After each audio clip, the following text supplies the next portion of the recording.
episode of Stories of the Supernatural. Whether you're watching a video or listening to a podcast, please like and subscribe to us so that you can get notification of when a new show is released.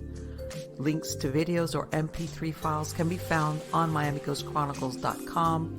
Go to MarlenePardo.com for information on new book releases. I narrate several podcast series that can be found on major podcast platforms and can also be listened to via Alexa, Sonos, and other home systems. Look for Supernatural Storytime for scary storytelling, Nightshade Diary for classic horror and adventure stories, Stories of the Supernatural for interviews with different guests on the show. If you want to get noteworthy news about the paranormal world, true crime, conspiracy stories, and anything that is just plain weird, you can visit Strange Than Fiction Stories tab at MiamiGhostChronicles.com or find us on Blogspot. I want to thank you for being part of my audience, and I think you are all wonderful.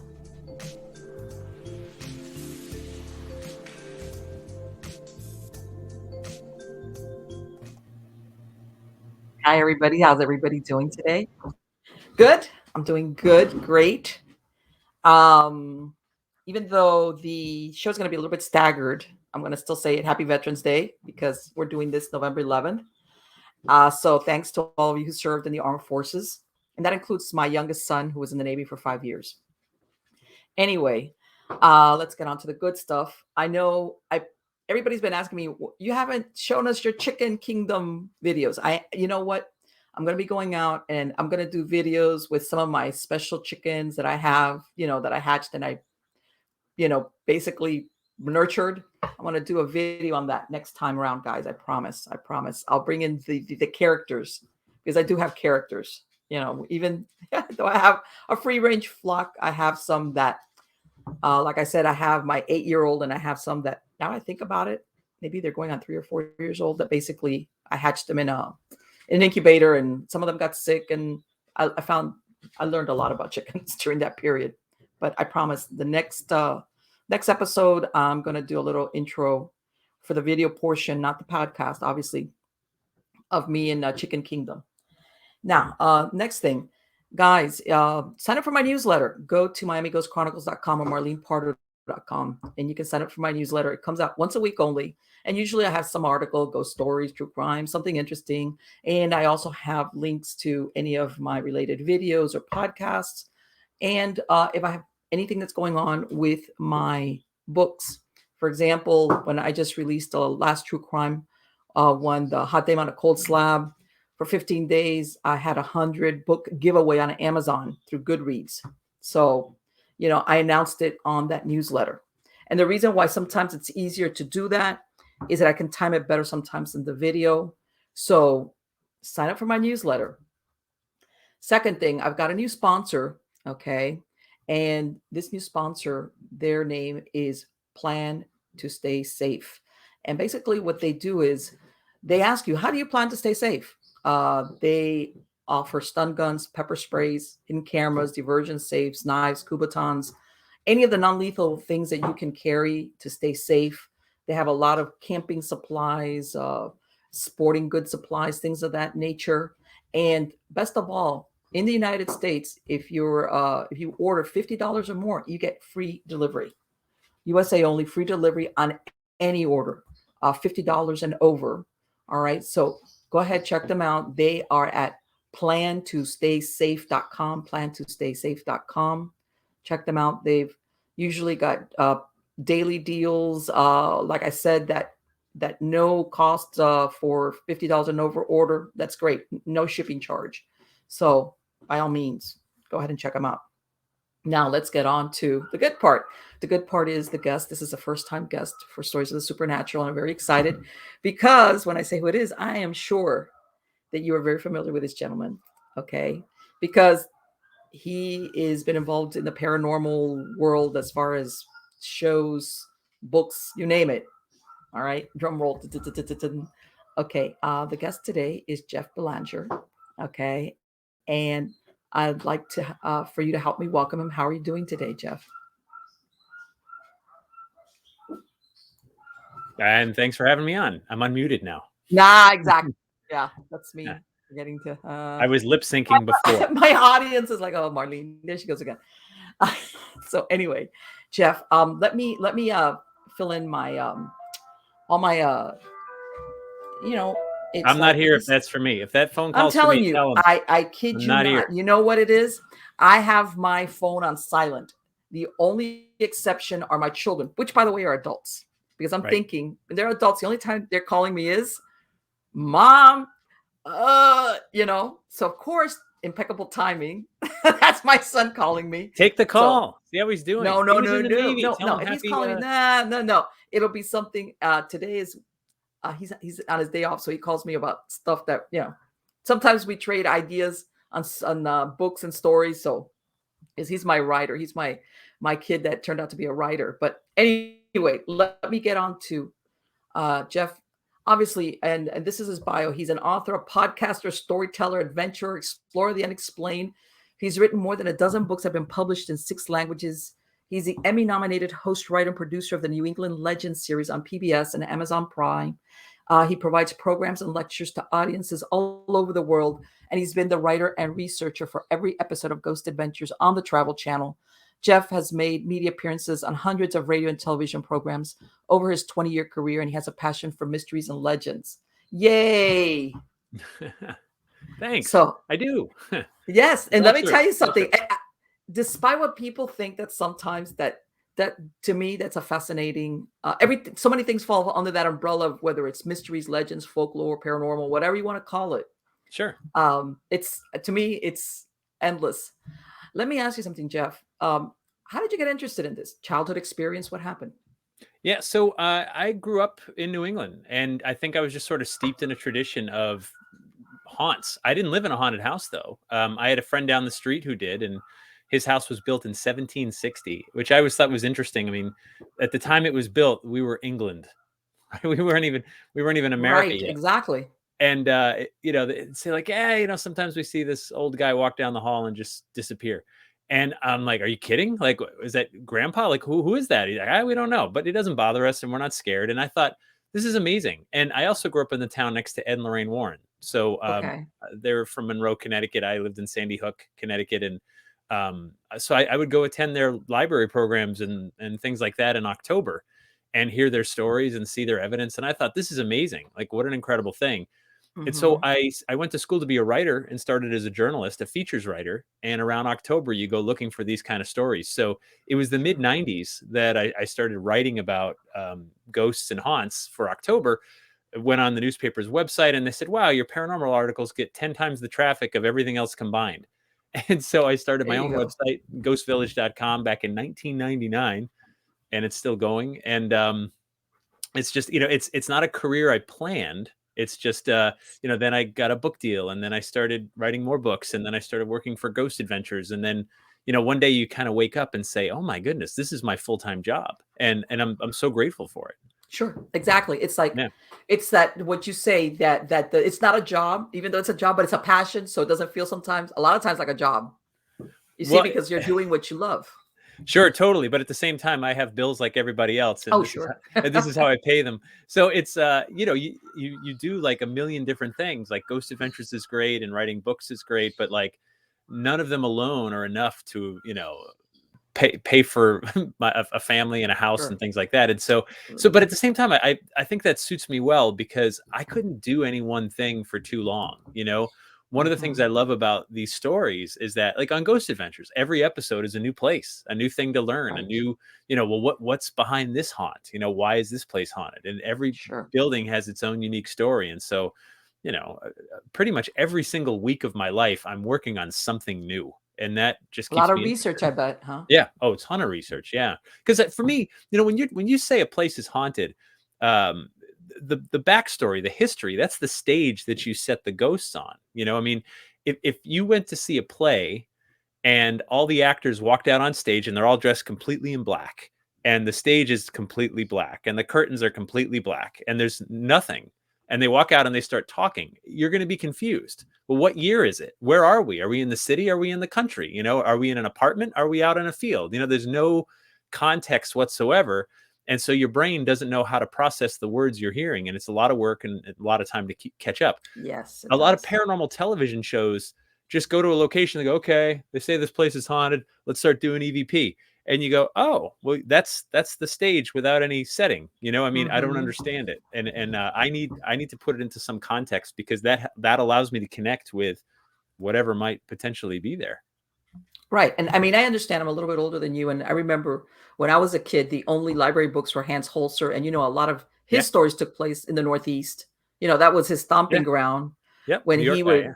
do that stuff. And then, of course, it graduated into, you got other shows like In Search of, and then, diversified. But I absolutely agree with you that sometimes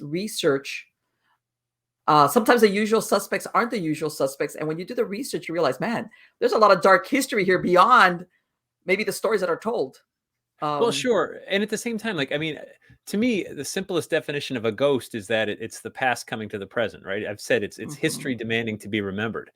And so it begs us to go back. And one thing we've learned repeatedly is that history does repeat itself. And Yes. we don't often learn the lessons of the past. And that haunts us. I mean, there's reasons places like Gettysburg are haunted, and these Sure. old battlefields and murder sites and stuff like that. It Mhm. haunts us. It literally haunts us. Well, and I don't know if you found this as well. Sometimes when you're talking about the good old days, and let's say where we're doing something that's in the past, a lot of times they try to couch things. Sometimes I want to say, sometimes they were very descriptive, but other times they didn't want to expose, let's say, certain families to some type of scandal. So you have to really dig around to get the truth as to, hey, what really happened here? Was So it a suicide or was it a murder kind of oh, thing? absolutely. Yeah, of course. Yeah, some of those are family, dark family secrets that are protected. But I also found that different parts of the world treat their haunts differently. So for example, you go to England, you go to Europe, parts of Europe, and they're just so matter of fact about their haunts. It's not a big thing. Yeah, that building's haunted, that one isn't. Whatever. What do you want for lunch? And it doesn't have to be a big discussion. I think in New England, where I live, there's a lot of that sensibility that it's just like, yeah, they say that's haunted. That's okay. It doesn't bother me. And um, but then other parts of the world and the country, like, we don't speak about that, or it immediately takes on a religious tone. This is from God or from the devil. That's the only Sure, two. no in between. Yeah, there's no gray area. And I guess I was raised Catholic, in the interest of full Hmm. disclosure. And Catholicism, we've got an entire spectrum, right? We've got God and the devil, and we've got Yeah. angels and demons, and we've got sinners and saints, and we've got purgatory. What the hell is purgatory, Well, I right? tell everybody, even Hollywood, if let's say you got a case of possession, Yeah. eventually you go to the big guns, which is the Catholic priest. You know, Well, yeah, they it's they certainly bring a lot of drama to it, and I yeah. mean, other religions have exorcism as well. Hmm. I once got to interview Rabbi Gershon Winkler, who wrote a book called Dybbuk, which is about Jewish possession and Jewish exorcism, and it's sort of beautiful the way they treat it. It's they treat it as two spirits need healing. There's a living spirit and a spirit of someone who's already passed on, and they both need to be separated and healed. As opposed to Catholicism, which is, I vanquish you to hell and brimstone and Right. And I, and it's like, and I was like, oh, Rabbi Winkler, they're never going to make a Hollywood movie about your exorcism. you're too tame. It's too calm and nice, and not enough drama. And so, yeah, I guess when it gets real, people turn to the Catholics because, It's, well, the movie The Exorcist, I we was all gonna saw say it. after The Exorcist, it ruined Yeah, it for everybody else. yeah, All the really other religions. I'm saying. yeah. No, I've seen it 137 times, and it gets funnier each time, right? Well, So, you know what? I tell everybody, I went. This came out in '73. I was 13 here. Everybody, I snuck off and I went to see it behind my mother's back because my scary. mom. I went through 12 years of Catholic school, by the way. Oh, So I'm like, you're so my damaged mom. goods. At that time the newspapers were already writing stories, and my mom says absolutely under. Besides the fact that you're 13, and I think it was rated R at that time, Oh, it's you still cannot rated go R. see this movie, right? Yeah. But my uncle was much younger. Her brother, him and his wife, they were newly married. And I told my mom, I'm going to go see Day of the Dolphin. By the way, that was another movie that was out. I lied. I lied. Yeah. Well, after I saw the first 15 minutes of it, and then the rest of the time I was looking at the theater floor, I remember when I got home, I didn't tell my mom, but I slept with her. And I was like all over her. She's like, "What's wrong with you?" You know. But then, like you said, you fast forward, and as an adult, you look at it, and it's like, all right. But I It's could still see scary. it was. But see, you know what? I remember back then, and I think the audiences were more innocent. This is why everybody wigged out so bad Yeah. when they saw it, because everybody's like, "What?" Because back then, I even we weren't as jaded as an audience as we were back then. Back then we were very innocent. I'm saying Yeah. overall, and Well, that was like, I'm going to lose my soul. Oh my god. so I've interviewed priests about that movie, and old time priests who said, after that came out, there was a line out the door of the rectory of people thinking they needed an exorcism, and Yes. and then you also have to put that movie into the context of the times. It was 1973, and 1980 was, that movie was still relatively fresh. I mean, everybody had seen it come 1980, and then you of course have the Satanic Panic, right? Yes. And what was happening was, Satan was becoming a real force to be reckoned with. He was being named quite a bit. And that's happened throughout history, right? Satan has a very fascinating history of he's called in when we need him, right? Yeah. So You're at the right. time they were attacking heavy metal music, and Dungeons and Dragons Yes, that's and right. scary horror movies, and meanwhile, you know, and meanwhile the Catholic Church was performing abhorrent crimes on children right Well, along and because that hiding it. was Yeah. and nobody would ever think of accusing a priest back, Nope. before these scandals, because if you were a child, you could get in trouble. Yeah, Let's no, I know. say. And so meanwhile, they're casting aspersions on people playing Dungeons and Dragons and listening to Ozzy Yeah. Osbourne and doing unspeakable acts and crimes. And Yes. so I think the whole thing's interesting. It really is. And No. you put No. it all into like And a context. absolutely. And even tell everybody, not what a few weeks ago there was a big scandal that broke out in France. The same thing with the Catholic Church and cases of molestation. And I mean, in other words, this was not like a few persons that Yeah, I did know. something. This is very widespread, unfortunately. And you're absolutely right. And what's really funny is, of course, when they took it to the devil, it wasn't a ghost. It wasn't like a ghost was scary enough. Yeah. You Yeah, know, yeah. it went to the point of the devil.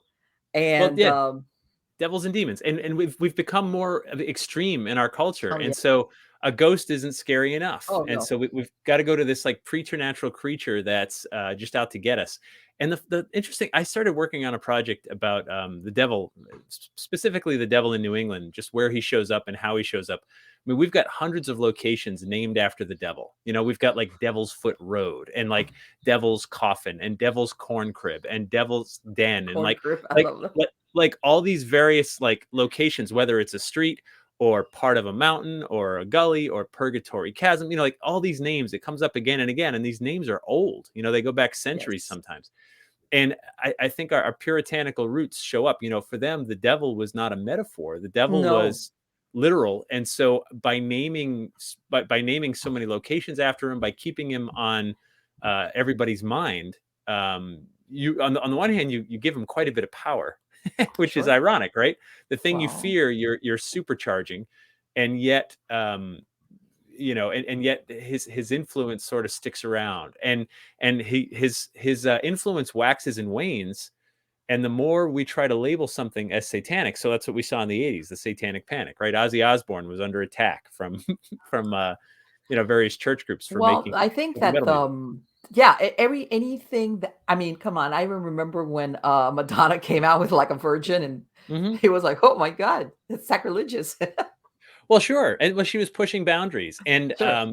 And you know what? Like, I get it. Culture moves when boundaries are Right. pushed. You know what I mean? Mhm. You can't stay in the safe little box forever. And that's what art does. Our artists have always led the way. They've been doing that for millennia. I mean, Yes. art and music, writers, poets, musicians, painters, dancers, uh, theater, it has always been at the forefront of pushing those boundaries.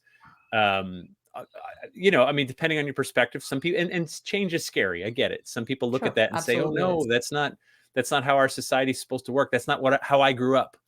And so therefore it must be wrong. But the reality is that's the direction the needle has moved for tens of thousands of years and always will move.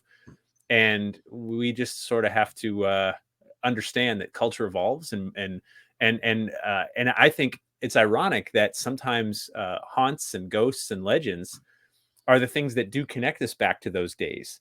And Sure. sometimes maybe we do push things too far, and we have examples of that from the past, right? And so we sort of harken back. And so ghosts don't have to be scary; they can almost be nostalgic. Yes. Um, the fiddler that shows up in the corner of the old tavern and then disappears, and you're like, oh, things were simpler then. We weren't listening Right. to streaming music. We had a lot. You know what? Maybe we should get some live music in here again. You know what I mean? Like, what if it's Right. just that, right? Just this thing that connects us to a simpler time, and a time when, you know, I don't know. I personally believe people connect better over a live musician than if you just have a streaming service playing over a speaker in a bar. Of course. Um, so it's just a Absolutely. connection. Absolutely. And you know what? I think also, and I say, don't get me wrong. I like when the people they do the research and they give a back history, but sometimes some of these stories, folklore, whatever you want to call them, like exactly like what you described, which is great. It's like you don't need an explanation of why the ghost is appearing or maybe who he is, Right. okay, or if he's still there or not. It's just a story, exactly what you said, where it lends an air of nostalgia or like you said, something that occurred or was part of the history, let's say a certain building, where, and that's it. That's all it is. You have to enjoy it for what it is. It doesn't have Well, to be sure. explained 20 times over, or to you to get is like, did that really happen? It's like not every Well, ghost stories. You have to do that. but at the same time, I personally believe that a ghost story doesn't survive unless it gets reinforced. So, Sure. for example, if we went to some old building, pick a town, doesn't matter, and we said, "Oh, there's a ghost in there," and we told two or three people, that story is not going to, it's going to die out. Like, that building doesn't become haunted just Sure. because we said so. It becomes haunted when someone else has an experience and says, hey, you know what, I was in there once and I saw something weird in the corner. And then someone else says, are you kidding me, my dad used to work in that building and I used to get freaked out when I'd go to visit him. And then, like, that's Yes. so I actually believe there's often a catalyst that sort Yes. of makes this legend grow. Otherwise we wouldn't talk about it. Well, there was, as a matter of fact, there was close to where I live back in the 80s, there was a one of these antique shops, and the managers, both of them, they got robbed and shot. And Oh, wow. later on, there were stories. The perpetrators eventually were convicted, but there were stories then of ghosts happenings. Now you have to understand also because it's a huge antique area. Some people could say, is it the antiques or has it had to do with that crime? But anyway, somebody wrote a piece about it, and then people could. It's like a blog, but it's surprising how many people have listed their own experiences while visiting there. Yeah, of course. Okay. Um, and again, it's like, was it the crime or was it just because it's filled with all these old pieces that maybe there's something that's the source of it, in other words. But yes, exactly what you said. You hear all these stories of people. I walked in there, I saw a shadow, I've heard voices, oh, I felt somebody behind me. And these are people absolutely have no connection one between the other. And they describe having experiences that, unless, well, not with the internet, where people can actually go ahead and retell what happened. Yeah, and then it gets Um, so folklore works the same way it always worked. It's just faster now because, back mhm. then you had a weird experience, you'd tell someone, they might tell someone else, and it could take years before that Yes. reputation grew. Now, you post it online and someone else replies and says, I had something like that happen too. By lunchtime, you Yeah, can I have know. Exactly. like what used to take Exactly. years can take like 2-3 hours now. And but it's the same function. It's still one person telling another and another sharing and becoming part of the story and so on.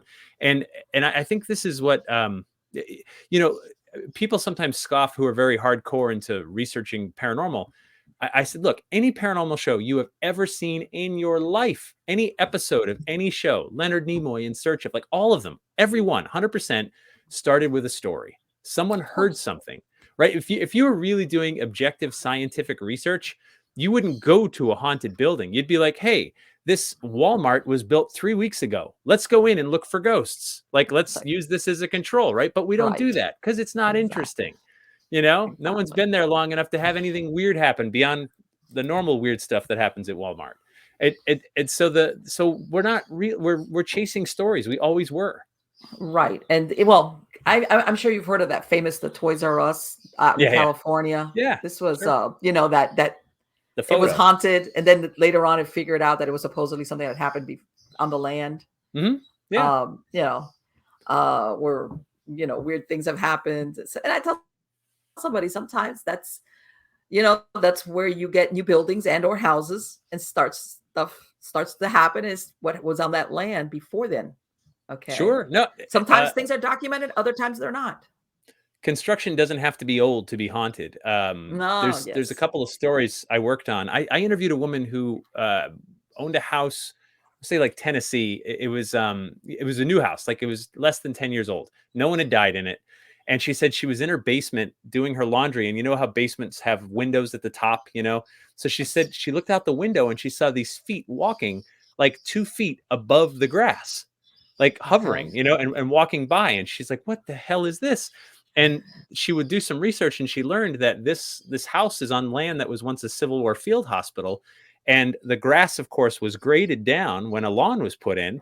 And, before it was graded, that might have been ground level, just a couple feet higher. And so she thinks she caught a glimpse of, something that happened, when it was a Civil War field hospital. One Sure. of the most famous haunts on the West Coast is the Whaley House out in Yes. San Diego, I've been California. there, yes. Yeah, so the Whaley House, Thomas Whaley believed his house was haunted in the first week it was built. Right. Whaley witnessed the hanging of Yankee Jim Robinson right on those grounds. That was the public hanging grounds. And Right. Yankee Jim Robinson was hanged for literally borrowing, I know technically I know, but stealing it's kind of extreme boat. what he got. Yeah. Right. It was like they made an example of him. They're like, you can't. Hmm. We're gonna teach the world a lesson by hanging you. And he, even when they put the rope around his neck, he's like, they're just kidding. This is a joke. And then they weren't.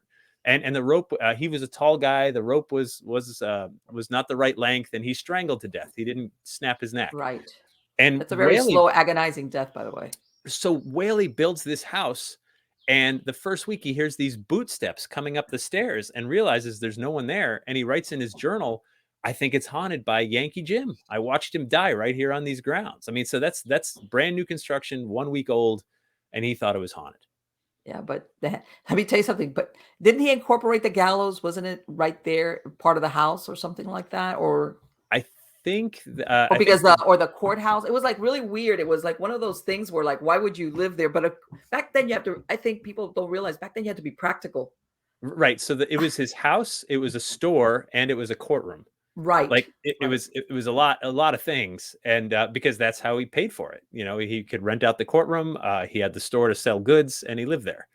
So yeah, no, it's one of those just great American stories. And Yes. and one of the great American haunts. And I think they sell T-shirts that say like the world's most haunted house or whatever. And Right. And I mean, I went there, but I went in the middle of the day. I wasn't doing the tourist thing, sure, Let's face it. I mean, I sat in there. But in the middle of the day, it's like, there's so many ambient noise going on around that if anything weird happened, or we wouldn't notice it anyway. no, of But course, and it has that cemetery right next to it, the Camposanto. This was like a pioneer cemetery right next to it. but that's where Yankee Jim is buried. He's Yes. he's a block down the road. And if you happen to be there, go right across the street from that cemetery, and you can get a damn fine margarita at the Mexican restaurant. Yeah, Just saying. it's like looking for spirits. I always find spirits, never fail. Yeah. Well, and this is the thing that because people don't realize back then, because they think of San Diego as in San Diego, but back then it was much smaller, more concentrated. And by Yeah. the way, that area, like you said, this is where everybody hung out. This was like the gathering area, the courthouse, Yeah. merchants. This was like, yeah, absolutely. A lot of things like that do happen. That now is poor Jim still walking around? Is it residual? Because he also had a daughter that died or tried to commit suicide, right? Violet? I don't know about that. Whaley did. Yeah, Wait, Whaley did. Judge Whaley. Yeah, that he. I believe she shot herself in the privy in the Right. back, if I'm remembering correctly. Yes. So yeah, no, there was sort of like, an air of tragedy all around that land. Yes. Yeah, so it's one of those great American haunts. Every show's filmed there. Ghost Adventures filmed there. I've been there. Mhm. Like it's one of those places that just sort of keeps coming up when you're looking for haunts. Yes. And it does, that section of town is called Old Town San Diego. and it's called that for a reason. I mean, this was the part of town that was, like the original little village that it once was before before LA sprawled in all directions and became, Mhm. it just basically took over Southern California. Well, I'm going to give you, here in Miami, there's a very famous hotel called the Biltmore Hotel, and it Sure. was built 1920s, and it got the reputation for being haunted because supposedly back in during Prohibition, there was a gangster named Fats, I can't remember his last name, got shot up on the 13th floor. But during the time that it was open, it was a really nice hotel. This is where you had to have money to go in there, and then of course the Depression came in, and they're always trying to tie the ghost stories in, but people don't realize that during the Second World War, it was used as a hospital for Yeah, soldiers. And sure. they very little connect any of the ghost stories to the time that it was a hospital. To be honest with you, I would think they closed it down for a while. And I visited back in the 80s. As a matter of fact, they had and I was looking in before they renovated. Now it's beautiful again. And supposedly I would think that if there was a source for a ghost, the source for me would probably be more from the soldiers that were there recovering and or dying, versus one guy, a gangster that got killed on the 13th floor, shot to death. Sure. And I've spoken to people that, like, in the kitchens, especially the kitchens of the hotel of all places, have a lot of weird stuff going on there. Everybody's looking at the penthouse 13th floor, and from what I understand, people that work there, how can I say, the area where the visitors don't go, where the guests are not there, the kitchens and that area Mhm. where the people serve, that's where things are going on as far as the Yeah, sure. Biltmore. No, And of that's what I'm course. saying, that sometimes the typical suspect is not, the usual suspect is not really the one that's causing all the hauntings or any of the paranormal events. It's a totally different source. I call it most famous phenomena, where like anytime there's a ghost somewhere, you tie it to the most famous person who's been there, died there, visited there. Yes. There's countless bed and breakfasts around Virginia, and they say Mhm. like George Washington slept here, and they're old because they were around in the 1700s, and a lot of them have haunted reputations, and it's George Washington. He's haunting 30 different bed and breakfasts where he spent like 2 nights, passing through town all those years ago. He's a busy ghost. He shows up Right, in and all he over and the he's place. gonna haunt it forever, and I love that, right? Because it's not the gardener who got drunk and fell off the roof and died there in 1955, right? It's George Washington who came here for tea once, Right. and if the tea was so good, so very good, that he's here for all eternity, and that's where he's gonna haunt. It gives us comfort, and the reality is, we're dealing with the unknown, and if we can put a label on it, it makes us feel better, even if we're wrong. Even if we're Yes. absolutely wrong, if we can say, "Oh, that knocking you hear on the wall right now, George Washington, yeah, the guy on the I dollar, could that's tell. him, I right?" just could tell the way he's that knocking. It's Yeah, very that's how he presidential. knocked. That was his knock. Everybody knows that. And so you just go, "Oh, really?" But it's just a knock. That there's no. It's not like we see him and go, "Oh yeah, that's George." Like, no, it's but we feel a little bit better, feeling like we Yes. put a name on it. And Yeah. and I see that all the time. I mean, I've seen that with people that are dealing with haunts in their homes or whatever. Like, that's my grandfather. He'd never hurt us. Okay. I mean, I don't know. Maybe it is, but do you know for sure? Probably Well, not. But we do that. it is like, yeah. I mean, besides that, it's like I think a lot of times people are scared to entertain somebody that isn't grandpa. Right. Of Yeah. course. Oh, that's that Well, I tell masked it. killer that died right in front of this house, back in 1920. He's just probably Uh, still bumping around. That's scary. You wanna think like, no, it's grandpa. He's a nice guy. of course. Well, I tell everybody I was doing paranormal investigations before that. That's really since the 1990s. I tell Mhm. everybody, by the time back then, I said, by the time somebody reached out, by the way, very, very low key to somebody like myself, they had run out of options. They had gone to the electrician, to the plumber, they had done the research. Okay. Versus now, in other words, by the time they got there, they were like pulling their hair out literally. Nowadays, somebody hears a noise, everybody runs out and sleeps in the car. Right away, it's Right. the ghost versus, my lights are blinking because maybe I've got an electrical short somewhere. or the Sure. plumbing, something's going on with the plumbing, or I've got an animal stuck in some tight space there, can't get out. Yeah. Or, because, and back then, by the time, that's what I'm saying, the difference as far as how people, like you were saying, view this. Back then it was very low key, and it was like, I don't want my house to be haunted. In a way, I'm talking here, I'm not talking historical places. Yeah. I'm talking everyday houses Homes. where Yeah. people Yeah. were like, no, no, no, I've brought in everybody, I've had everything tested, and there's nothing wrong.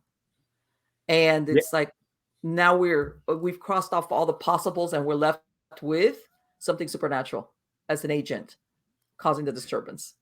Yeah, it is Now, scary now all the yeah, people opposite. start with it. Yeah, people start with it's haunted and they don't even check out those other things. No, It's no.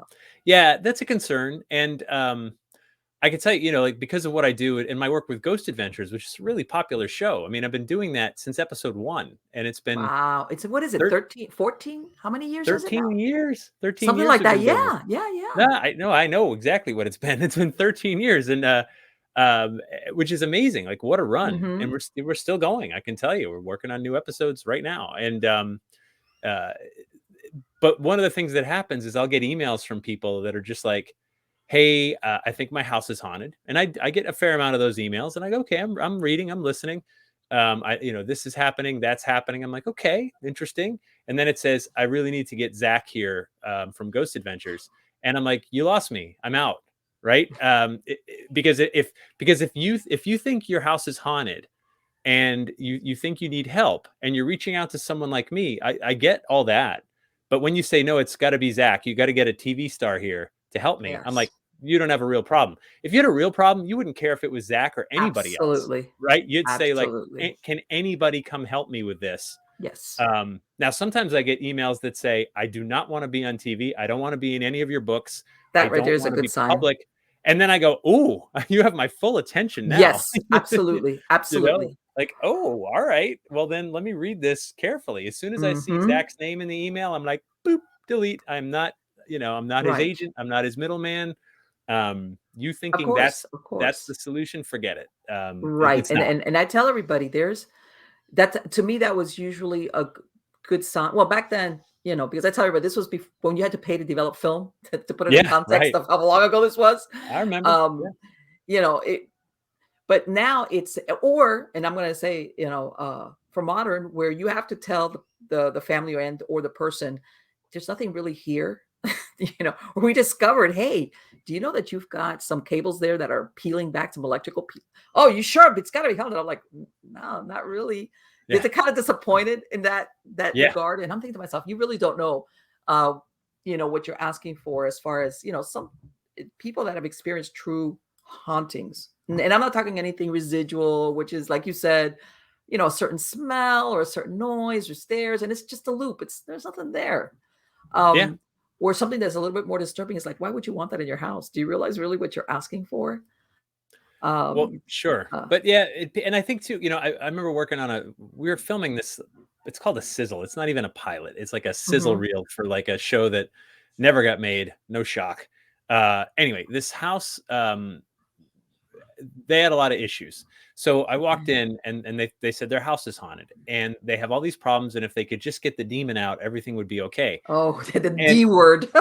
and so I'm a snooper. And if you invite me into your house, like, and I go to the bathroom, yeah, I'm looking in your medicine cabinet. I'm sorry. I'm going to do it. Yes. There. Now you Yes. know. Don't invite me in if you don't want me to look. And Yes. so beyond that, we're kind of walking around and I look on the kitchen table and there's a stack of bills. And I just sort of like fan through them and they're all past due. And I go, Okay. okay. And then I look on the fridge and there's a summons from the police for like mandatory violence training. And I look out in the backyard Okay. and they have an in-ground swimming pool. And it was like the middle of July and the swimming pool still has its winter cover on it. Now I know it costs a lot of money to open and close a swimming pool each season. You got to buy Mhm. a bunch of chemicals. It's expensive. And so obviously past due bills is a big stress on the family. The pool's not open, so they don't even have the money for that. Someone's got to go to violence training. There was open bottles of liquor in every room. Like there was like Mhm. just a bottle somewhere nearby. And then the teenage daughter walks in and her two eyes couldn't focus on the same spot. I'm like, she's on drugs. Of And course. so I was thinking, I was like, let's say I could, speed dial the Pope, which I could.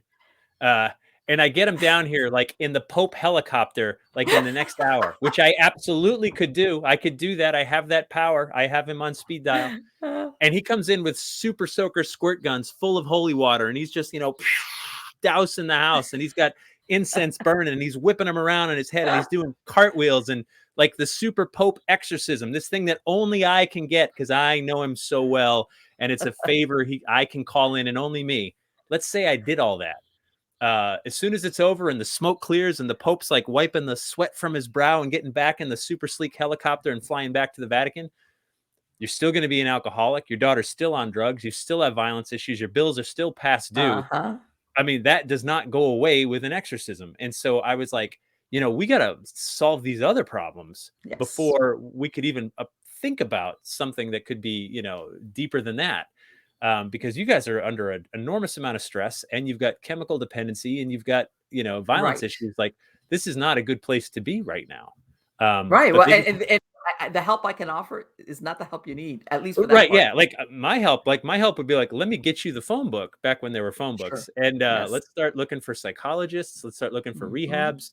Let's look for like credit counselors, like let's call them in first. And the problem though, is that I'm like, so I'm saying all this and I literally got kicked off of the shoot, which was great. Fine. Like totally cool. Like, I'm like, I don't want to be part of this anyway. Yes. But the thing is they'll kick us out of there and they'll call another group that'll come in and go, oh yeah, you have demons. And they'll tell them what they want to hear. I mean, I've seen people do it. Like they'll call in 3 or 4 paranormal groups until they get the answer they want to hear. And that's not helping people. I one time I went on an investigation. Again, this was way back. When you got the red eye, from the when you took pictures before digital per se. Right. When you had the red eye, I had one lady. She calls us in. She's just nice, beautiful house, great neighborhood, and we're there. And she goes, "Oh, She's claimed that they were writing messages on her bathroom mirror. Okay, it was gone. Yeah, but we're snapping pictures. I've got one of the other investigators. He's a professional photographer. He's just snapping pictures with this nice, sleek, ultra modern equipment. She calls me over and she goes, "Look, I want to show you these pictures." I'm like, "Sure, show them to me." And here she is. She's sitting at like the dining room table. She's looking up, and her eyes, when they get that red glare, that's normal. That's from the flash. Sure. She's trying to show them to me, like making them look like I'm possessed, kind of like. And I'm looking at them, and I'm like, and I'm thinking to myself, "Oh, this is not good." When you're basically trying to tell me that and then she's giving me the story. She comes from a long line of psychics and seers and mediums, but I've got red eyes because in this picture, I'm like, your credibility just went out the door because it's like, okay, things like that. People sometimes, for lack of a better word, they manufacture it. And whether there's something supernatural or not, unfortunately, when their credibility is shot, it's really difficult to regain the trust. Well, I've seen people too that sort of need it, for whatever reason. Sometimes people need, they need to feel something's there with them, for comfort or whatever. And like, I get it. We're all struggling, getting through our day to day. And so, it's just, and I believe in ghosts, by the way. Like I do, I've seen things I can't explain.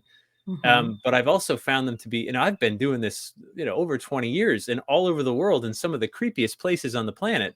And I can count on one hand how many times I've seen something where I went, whoa, I can't explain that. Exactly. So at the same, I'm not saying it's not happening. I know it's happening to other people, but yeah, I guess I look at a story and I try to come at it from every angle. Like, why you? Why now? Why this? What else is going on? What's important to you? What do you want? And then, of course, sometimes you deal with families that are like, our house is haunted, but we like it. We don't want it gone. We don't feel threatened. They're good with it. They're good with it. We're not threatened in any way. It's just sort of there. It's sort of somewhat comforting to feel like there's some spirit of the house that overlooks things that, while we're there or not. And like, we're totally fine with it. I'm like, great. Then no harm, no foul. Totally good. But no one makes movies out of those stories. Like, no, that's too vanilla. That's just the scare factor is too low. Yeah. So, but at the same time, like there's tons of stories like that. And the most common accounts people tell me about are usually loved ones. It's usually, like grandma died 2 weeks ago and I saw her in my kitchen and she smiled at me and then just sort of melted away. And I felt like that was the goodbye that I didn't get. Sure. And like, and it's actually heartwarming. It's not scary at all. It's very, Yeah. very loving. And I think that's sort of beautiful, but that's not the stuff you hear about. But that's what I hear about. Those are the Sure. stories people tell me. Yeah. You hear of, I had a friend of mine who her grandfather was in another country. And she says one day he used to wear like a cowboy hat. She says one day she's looking down the hallway of her house and she sees him cross like the hallway from one room to the other. She goes, first off, I knew what my grandfather looked like, but he had his cowboy hat on. But he was in Yeah. another country. So she said, I knew something had happened to him. And like later in the day, they got note that he had passed away. Apparently he wasn't sick. In other words, he passed away suddenly. Sure. And she says, once I saw him, I wasn't scared. And I just saw him cross the hallway from one room to the other. And I knew it was him. And it was like, it's impossible for that to really be him. But she said she wasn't scared. And the family was, and she told her family later on what she had seen. And everybody was good with it. And everybody took it as he's like what you said. He was here for his last goodbye. Sure. And to let everybody know I'm good. I'm okay. Yeah. No, I totally get it. And I think I think we're all connected. I've Yeah, never found a haunting or a ghost when there's not a living person somewhere in the equation, ever. of Right. course. I mean, and so even if you say like, hey, I put in all these like, closed circuit cameras in a house and we left it empty. Well, you're watching the closed circuit cameras. You're still in the equation. You're just not Yes. literally there. And so I don't think one can exist without the other. I think there's this sort of like symbiotic relationship between us and our ghosts. And I haven't figured it out. If I did, I swear I would tell people. I wouldn't withhold that. If I knew where the ghosts would be and when they would be there, I'd be rich. Oh, But absolutely. Wow. sadly, I don't know when lightning is going to strike, and I don't know where. I just know that it does. No, And it's not an on-demand kind of thing. Let me ask you, no, Jeff, have you ever been researching a story, whether it's for Ghost Adventures or anything else, where it became more than what you originally thought? oh, only those are the best ones, right? And it happens a lot. It happens all the time. Where you start digging in. I remember Ghost Adventures. It was season 2, I think, and we were working on a place called Penhurst Asylum, Yes. and that's right I know outside about of that. Philadelphia. And we were the first show to get in there. And I Mhm. started working on, I'm like, an abandoned asylum. I'm like, I know what to do. We've done that, like, got it, Right. and you think it's just a formula. And by the way, sadly, it is sort of a formula because so many of those stories are similar, overcrowding, Yes. underfunding, bad conditions. Like, sadly, that is Mhm. a common thing. However, Penhurst was in a league all of its own. And once we started digging in, you realize why. There's actually a federal law called referring to Penhurst, and it has to do with how you can and can't treat people with mental disabilities because of atrocities that took place there in the 1970s. Right. 1970s, right? Not Yes. not 1800s, not 17, like 1970s. And it was so bad. And then we started talking to patients that live there, and then doctors who work there, and and you hear about these conditions and Right, you because a lot realize of these people are still alive. That's the thing. They're they're around to alive. They could, yeah, I was there. I mean, when someone can say, I was there, this is what I saw, it's powerful, you know? yes. Gosh, I spoke to a nurse who said that her first day, she and another nurse just went down the row changing adult diapers on patients that were just bedbound. And it was about 100 patients. And by the time they were Whoa. done, it was time to just start again. And she said some of those patients would wipe their feces in their hair and on their skin, not because Yeah. they're monsters or didn't know any better. Actually, quite the opposite. They did it because they knew if they did that, they would get a bath and some human contact and touch Yes. that they wouldn't get otherwise. Yeah. Otherwise, they're just in the bed all Yes. day with no one talking to them, no one touching them, no one hugging them, holding them. They're just literally like, it's torture. To me, it's torture. There's no other word. Right. Absolutely. And so you hear stories like that and you go, oh my, these were people's brothers and sisters and children and Yes. cousins and family. And and then I've been in that building now a few times, and it's haunting. You walk through that hall and you just say, like, I realized the first time I went in there, I was in one of the basement hallways that connect two buildings underground, and I was with Zach and I Okay. was with my buddy Dave Schrader, and we were down there and we heard this giggle like way, way in the distance in the pitch black hallway, and then this rush of air just like goes right by us. We were there 5 minutes, like we weren't filming, nothing was going on, and we just all stopped and looked at each other wide-eyed, like, whoa, and to me it felt like the building wanted to talk. the building had something to say, and we were there to listen. And I think, you know, that's telling that story forces America sometimes to look into the mirror and not exactly like what we see looking back at us. Because a lot of us were alive in the 1970s. I mean, this happened when we lived Yes. in this country, and like, we can't let that happen again. So if this story can haunt us, if we can, you know, see how horrific this was, maybe there won't be another Pennhurst. That's the sincere hope. You know, when Right. we tell stories like this, and when we go in and we document what we do and talk to patients and doctors who were there, and then, you know, look for ghosts, and you know, whatever those ghosts may be, you can. I always try to empathize with whoever would have been living or working in the place where we are. You know, so as soon as I walk in, I imagine, what would it feel like if I was a patient being brought in here against my will, or if I was a doctor stretched so thin, doing all I Exactly. can just to, like, not drown myself and trying to help people, like, which is why I got into this work, but, you know, unable to. And a friend of mine who works in law enforcement, and he once gave me the analogy that I think absolutely applies here. He's like, what do you do? Like, how do you live with yourself? And a colleague of his said, it's like you're in a canoe and you're in this lake, and there's hundreds of drowning people all around you, and you can save 2 or 3 of them.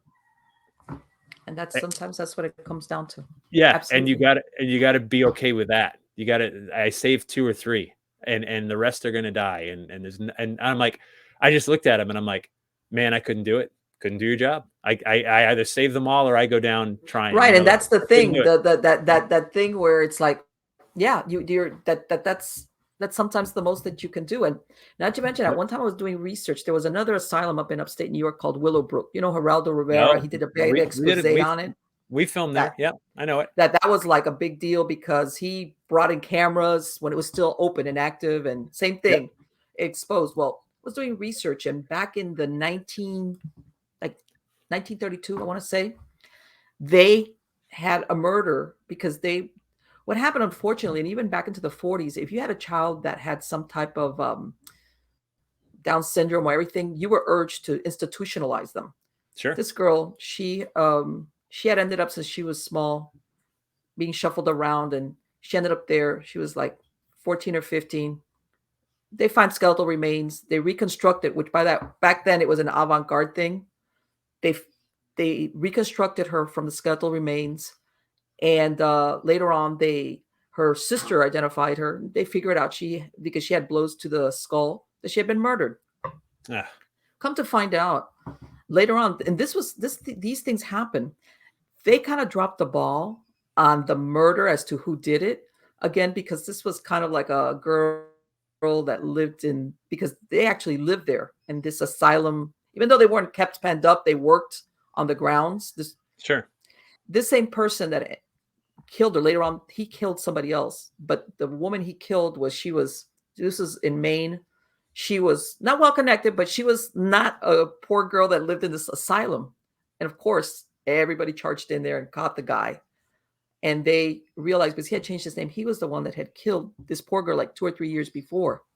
The Right. point being that sometimes what you described as Pennhurst, unfortunately, a lot of these people that lived in these places, even when bad things happened to them, including murder, it kind of fell through the cracks.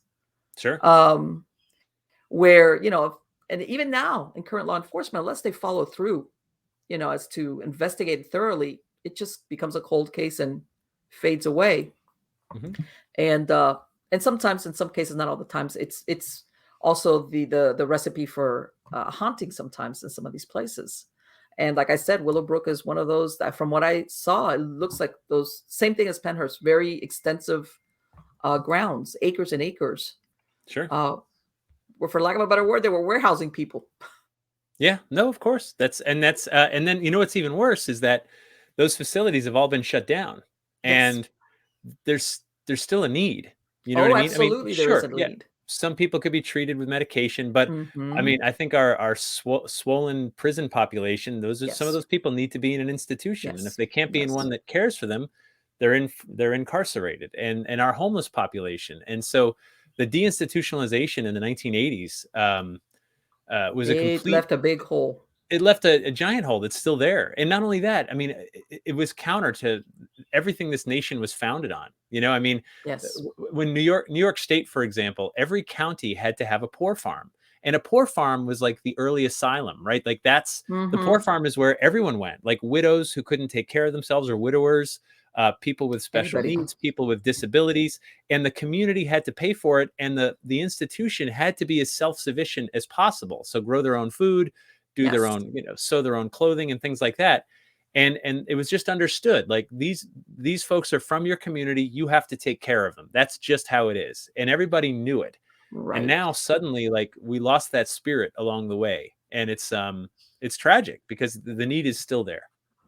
Well, a lot of those huge asylums there, a lot of them were built post Civil War, and it's exactly what you said. They were built as working almost like farms, where Right. they were made, where they would produce products and feed themselves. In other words, to sustain themselves. This was before the state would step in, like you said.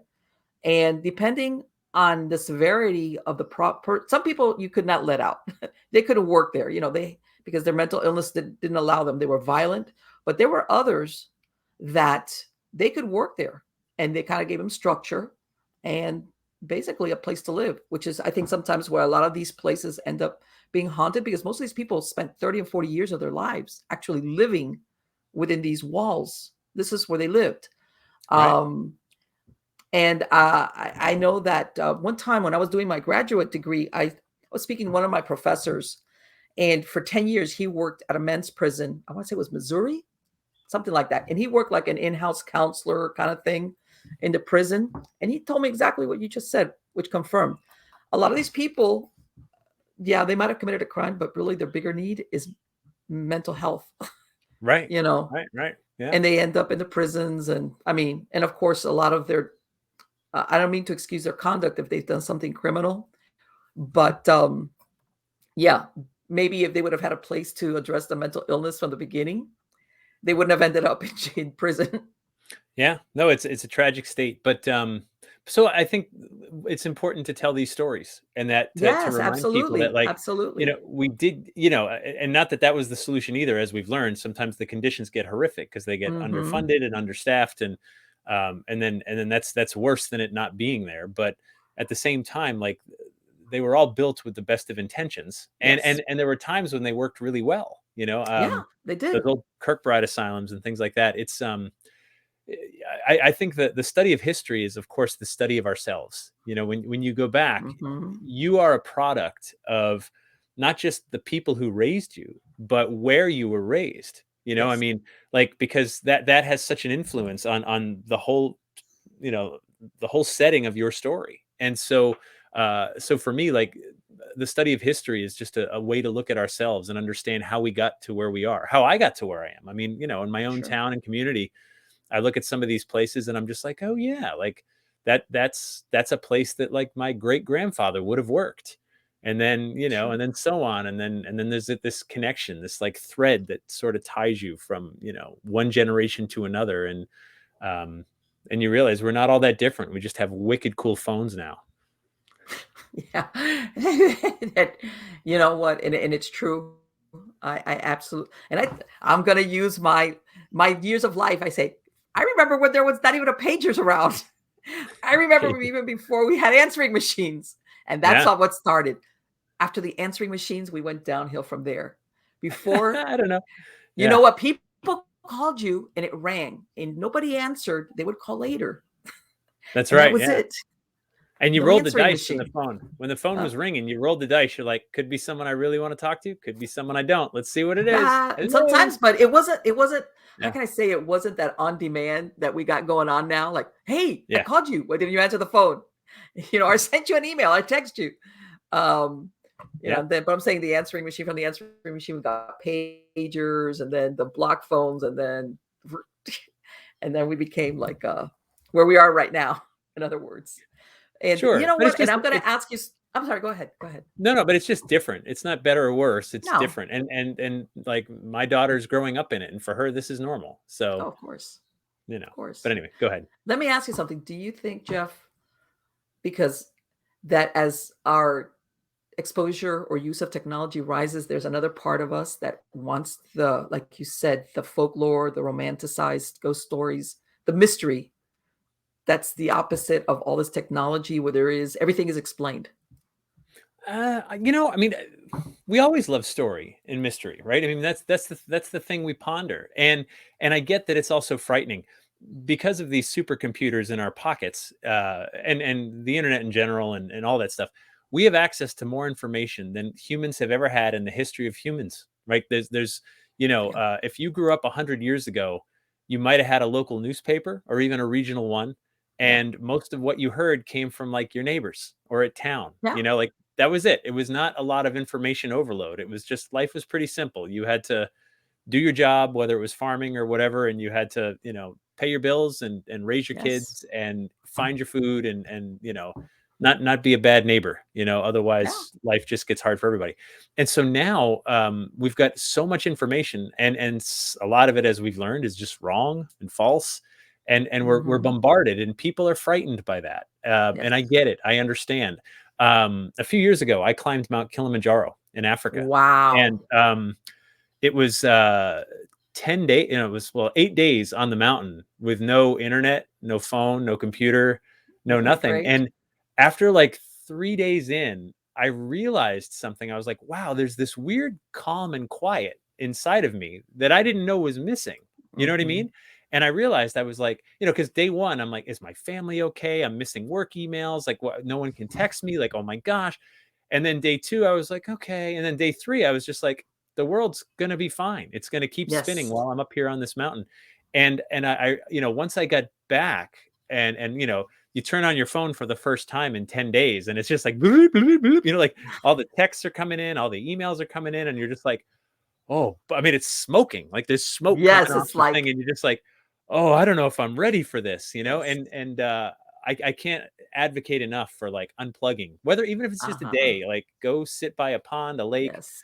sit in the woods, whatever you got to do, but like keep the phone off and get away from it, because like you need to literally reset your brain and your body. Well, that's what I did. You remember when my son was usually when I put it on silent, I have it at do not disturb, but I make exceptions, of course, for my kids because, Sure. unfortunately, They're we your do that kids. worst case scenario. But I try to do that because exactly like what you said, because if not, you get overwhelmed with it's like, which I think adds to our stress level, but that's a whole different show. Um, Yeah. Let me tell you something, Jeff. It has been great to talk to you. Can you talk about any projects that you're working on or things, books, anything that are coming out Yeah. soon?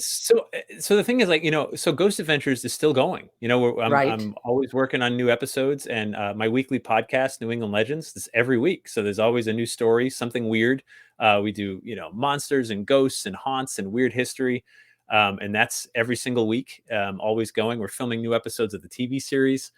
I'm still Okay. doing my lecture series. I can tell you, in the first 2 weeks of December, I'm doing my Christmas story tour, and that's super fun. A lot of them are virtual. People can attend from anywhere Really? That's with great. Zoom. Yeah, so it's called Creepy Christmas. And do not, Yes. I repeat, do not bring your young children to that program, or you will have a lot of explaining to do. It's the ghosts and monsters and all the horrific things that have sort of been lost but are making a comeback, to Okay. this most frightening of holidays. By the way, Halloween cannot hold a candle to Christmas as far Yes. as horror goes. I mean, Yes. That's Halloween's just ghosts. Ghosts don't hurt you. Christmas, though, Krampus will kill you, right? oh my Belschnickel will God, like that's a beat scary you up. figure. Let me tell you, now that you mentioned that Grampus, Yeah, that's like, man, that's scary. I Can know. you So imagine like telling a kid about Grampus?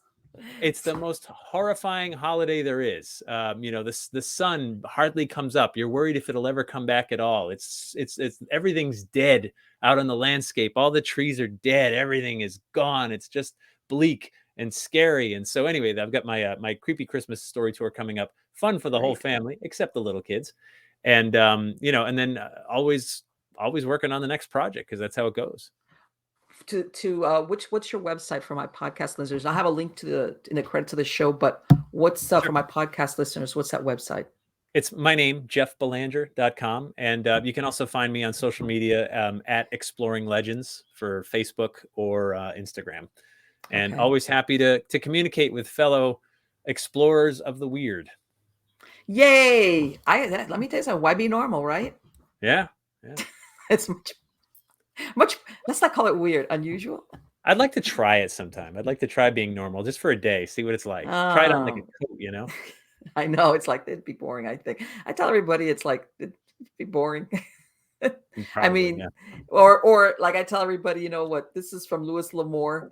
Adventure is a romantic name for trouble. You know, Yeah, it's that sure. kind of. It's Yeah, like yeah.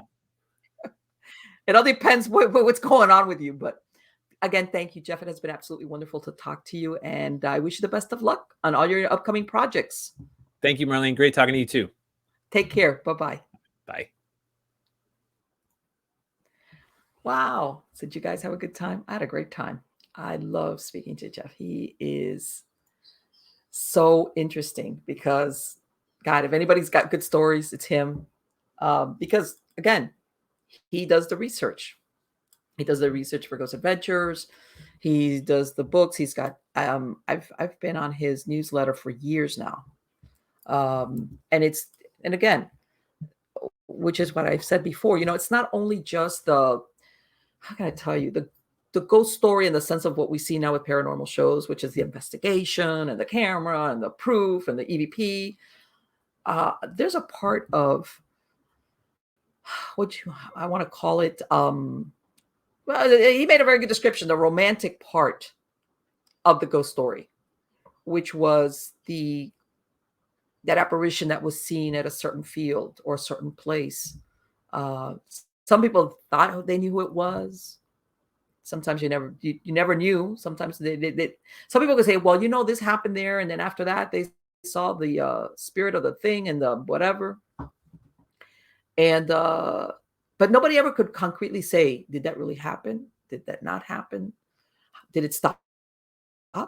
Is it still going on? I'm going to give you a perfect example. Right now, I was researching something, and this back in 1919, there's a cemetery in Pennsylvania called Savannah Cemetery.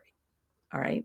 And there was a haunting supposedly taking place that there was, this supposedly happened around 1880, 1879. A young German officer goes out there for a duel. He, apparently, I don't know how they ended up with a saber, using a saber. I don't understand why. But anyway, he got an injury to his head. And the story goes on to say that after that injury, I guess it was a head trauma. He became, that's my modern, description that didn't say head trauma, became despondent, another word for depression, ultimately ended up he committed suicide by shooting himself in the heart on the outskirts of this cemetery. The story goes that if he sat on this big boulder that was there that supposedly you would look and there was still blood stains on that boulder of where he killed himself, and that in a memorial to him, they took his shoes and his hat and they buried them under that white oak. I'm assuming, because it doesn't specify, that he wasn't buried in the cemetery, whether he was a suicide or not. It doesn't. All it says is that his hat and his shoes were buried under that white oak. But what would happen is the shoes and the hat would reappear outside, and they would get buried, and they would come back out, and they would get buried, they would come out. And supposedly, and that people would complain of feeling really weird things whenever you went along this area just outside the cemetery, I guess, fence line, where you would get this of being watched and just an eerie feeling. And then, of course, the story of, for whatever reason, that his shoes and his hat wouldn't stay buried. All right. Now, the identity of the soldier doesn't give a name. The exact date, not really. It was reported in 1919. They said it happened 40 years before, so I'm guesstimating 8. In other words, there's no way to verify. Did this really happen? There's nothing, or one way or the other. Was that the exact year? There isn't. But it's a ghost story. And I love those ghost stories. Okay? Because nobody ever complained of seeing him. Just an eerie, dreadful feeling, and the fact that part of what he was wearing wouldn't stay buried under that white oak at the place where he committed suicide. And by the way, when he mentioned that thing about Christmas stories, and I mean, a Christmas being the perfect time for ghost stories, remember, typically, uh, if you, all the Victorian authors, M.R. James, Dickinson, it was, this is what people would do. They would gather, this is cold outside, maybe snowing. You would gather a group of friends. And the best part of, let's say, either a dinner party or a get together, a family get together, was everybody would sit around and somebody would sit there and tell ghost stories. I think that's great. Let me tell you, I think that is great. As a matter of fact, that's one tradition that I think families should get together and still do.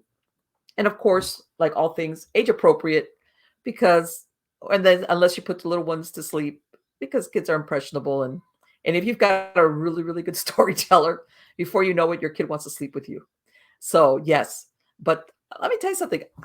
Personally, I love it. I love to hear storytellers, like as in person, and I could see where um getting a family to gather around and somebody to tell these stories, whether they're part of the family history. For example, I remember my grandfather, may he rest in peace. He was a policeman for many, many years. Um, and he retired back in the late 1950s. And towards the end, he was the equivalent. This was the time period where you had beat cops. In other words, they had an area, and towards the end of his career, he was what they that he dressed in plain clothes, and he did the equivalent, even though that wasn't what was used back then. It was like the equivalent of a vice cop. Okay, but back then you did everything. But bottom line, my grandfather would sit down and he would tell me these stories, and I could sit there for hours and hours and hours listening to these stories that he would tell about when he was a policeman. All right. One time somebody shot at him. And this was the time of the 50s when the men's pants were really baggy. And basically, the shot went through his pant leg. All right. And, barely almost hit his leg. The guy obviously aimed for his leg, but since he had those baggy 1950 pants, it just went through the cloth. And, well, what can I say? The shooter got what he had coming. Back then you didn't shoot a policeman. So, um, and yeah, I love listening to those stories, and I think it's a tradition that should come back. As a matter of fact, I can imagine most even gatherings of friends. It's like this is like the best thing. Think about it. Let's do the equivalent of campfire stories, but let's make it a Christmas tradition, a tradition for the holidays, whatever my case might be. Maybe when you got to stay indoor versus camping and you're outdoors. There's a bunch of stories that fit right in. And if you really got somebody quick on their feet, the kind of person that can make up stories on the fly, and they just keep going by the looks on the people's faces, like, oh, um, you know, these are the kind of stories that traditional scary one with a guy with a hook and the couple in the car and the hook. But you've got some people that really are really good, and they can make stuff up. Just it's like let's make this story up, and they just pile it on. But again, guys, I hope you like this interview with Jeff. I think it's fascinating, and obviously he's written the books.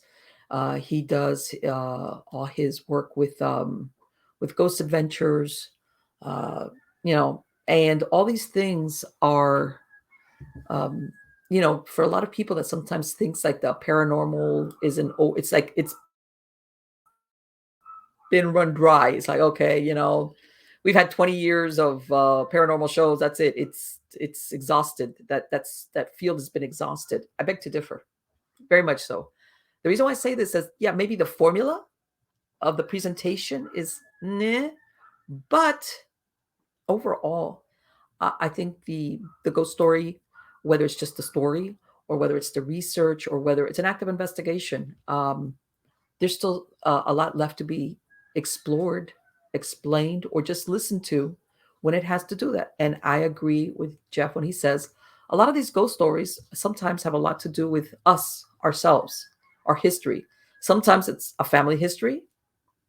Sometimes it's the history of an area where you grew up in, or collectively, let's say, as a country, like what he explained in when they were doing the thing in Penhurst, where you're seeing that as recently as the 1970s, you had people being treated so badly because they were just not important in society.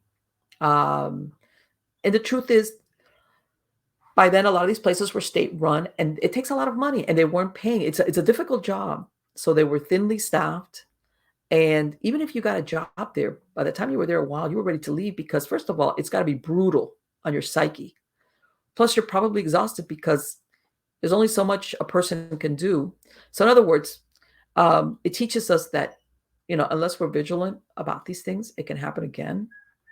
Um, and I'm going to go on a little segue, and I agree with him that a lot of the people, that's not the way they were being taken care of, not that, but that people with certain mental illnesses needed a place for people to care for them, that they can't take care of themselves. If they need certain medicines to be given to them regularly, if they need ongoing therapy. And let me explain. Sometimes it's not just the mental illness part of it, depending on what they've been diagnosed with, that a lot of times these people have lost touch with their family of origin, if they ever had one. Okay. In other words, they don't have anybody to be their advocate as a family member, a mom, a cousin, an aunt, a grandparent, to come and speak on their behalf or make sure that they get treatment. None of that framework doesn't exist for some people. As a matter of fact, a lot of people. And sometimes they themselves, because of their behavior, depending on how extreme it is, have alienated their family. So these people, they do need places to be that will help them take care of themselves. And then you have people that are really, really, unfortunately, they're violent. They're violent and they're danger not only to others but to themselves, that need constant supervision. But I agree with Jeff.